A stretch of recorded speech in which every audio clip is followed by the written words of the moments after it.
Fall 1994, at Shenyang College, strange incidents plagued relocated night. Three girls separately said they saw a woman in old workwear in a late-night public restroom, yet CCTV showed nothing. Strangest, one girl was found unconscious 3 days later on long-sealed 6th-floor stairs, still gripping a rusty 1950s. School lockdown tightened beyond home cameras, but real horror just began. Watch 2. October. Shenyang feels chilly. Lin Xiaoya hugged her books and rushed into the dorm called Red Brick Building. She was a 94 freshman on the 3rd floor. Last night, 316 Xiao Ming saw it again. Li Wan leaned in, mysterious. A woman in dark blue work clothes and braids was standing in the restroom with her back to her. When Xiao Ming called out, the person vanished.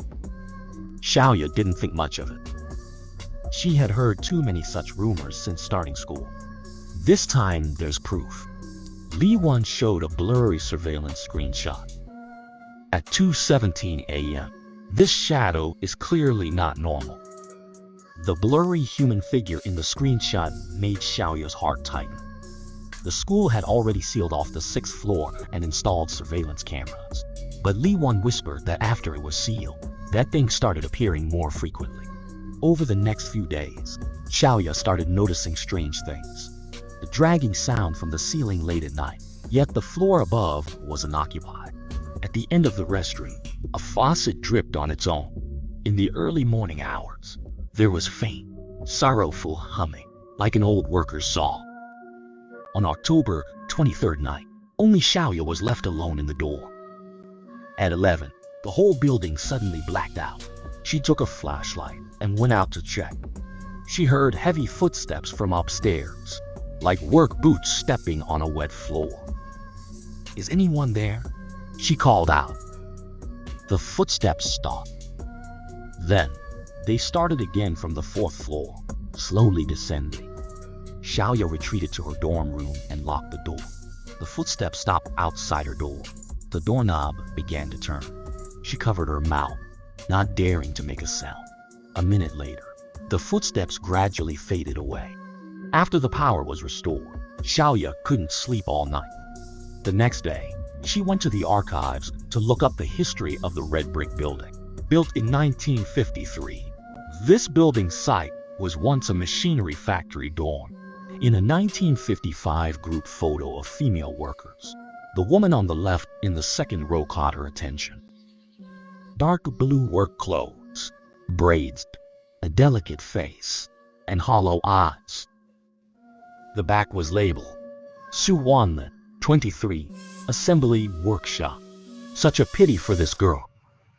Rehired retiree teacher Wang whispered, in fall 1956, in a night shift, she got caught in machinery. The factory hushed it up. The body wasn't complete, so her co-workers held a simple ceremony at the site. Her soul. This kind of death can trap you right here. Teacher Wang just shook his head. In early 90s repairs, workers found a woman's belongings inside the wall, maybe triggering old memories. Li Wan returned. Xiaoya's discovery triggered recall. Cousin said in 92 renovations, they found an iron box on the wall with a female worker's diary. The school thought it was bad luck and got rid of it. The diary's contents. It seemed to be about her falling in love with a married man, then being threatened and abandoned after getting pregnant. The last date was the day of the incident. Late at night, that worker's song played again, exceptionally clear. Xiaoya made a decision to go to the 6th floor. The board sealing the stairs had loosened. With effort, she pried a gap open and stepped onto the long-sealed 6th floor. A musty smell hit her. At the end of the hallway was an iron door labeled Equipment Room. Singing drifted faintly from within. The iron gate was unlocked. Right at the room's center, tiles lay strangely aligned there. She pried open a loose brick, and underneath it was a rusty iron box. Inside were a leather-bound diary, a black and white photo, a factory badge, and a lock of hair tied with a red thread.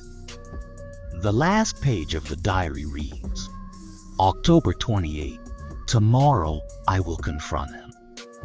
A child needs a father. If he won't admit it, I'll tell the plant director. I've got no way back at all. Today is October 28th. The room temperature suddenly dropped. Xiaoya turned around. Standing at the door was a woman in dark blue work clothes. It was Su Wanling. His face was pale, his eyes filled with sorrow. Give it back to me. The voice echoed directly in Xiaoya's mind. Xiaoya put down the iron box and stepped back. The female ghost floated to the box, gently caressed an object, and black tears flowed from her eyes. He lied to me. The factory director is his uncle. They said I was crazy. The female ghost's voice was broken. The machine. They pushed me. Images flooded Xiaoya's mind. A man and a woman arguing in the workshop late at night. The man pushing the pregnant woman into a running machine. Screams. Blood. Workers hurriedly hiding the body in the wall. What do you want me to do? The female ghost pointed to the lock of hair. My child, find his father. She said a name, and Xiaoya was stunned. It was a highly respected, soon-to-be retired vice principal of the school. Footsteps and a beam of light came from the hallway. Before the dorm manager and security guard arrived, the female ghost had already vanished. Xiaoya hid the iron box and left in a hurry. She was severely criticized for trespassing. The school authorities reinforced the blockade again. The next day, that vice principal was hospitalized for a sudden heart attack. Xiaoya sent an anonymous letter telling Su Wanling's story. 7 days later, at 2 in the morning, all the faucets in the red brick building simultaneously ran with rust-colored water for 7 minutes. After that, reports of ghost sightings gradually disappeared. In November, Xiaoya ran into the vice principal, out of hospital. He had aged a lot, tightly clutching the rusty badge in his hand, his eyes filled with tears. That night, Xiaoya dreamed of Su Wanling holding the hand of a little boy whose face was unclear. They bowed to her and disappeared into a white light. The paranormal events at the red brick building thus subsided. But it is said that late at night on October 28th every year, the sound of machinery and a mournful worker's song can still be faintly heard beside the building. Fresh handprints kept appearing on the 6th floor sealed iron gate, like someone inside was pushing to open it. After graduating, Xiaoya later became a writer. Her first published book was called Echoes of the Red Brick Building. She wrote in the preface, "Some stories need to be told, not to create fear, but to let forgotten souls rest in peace."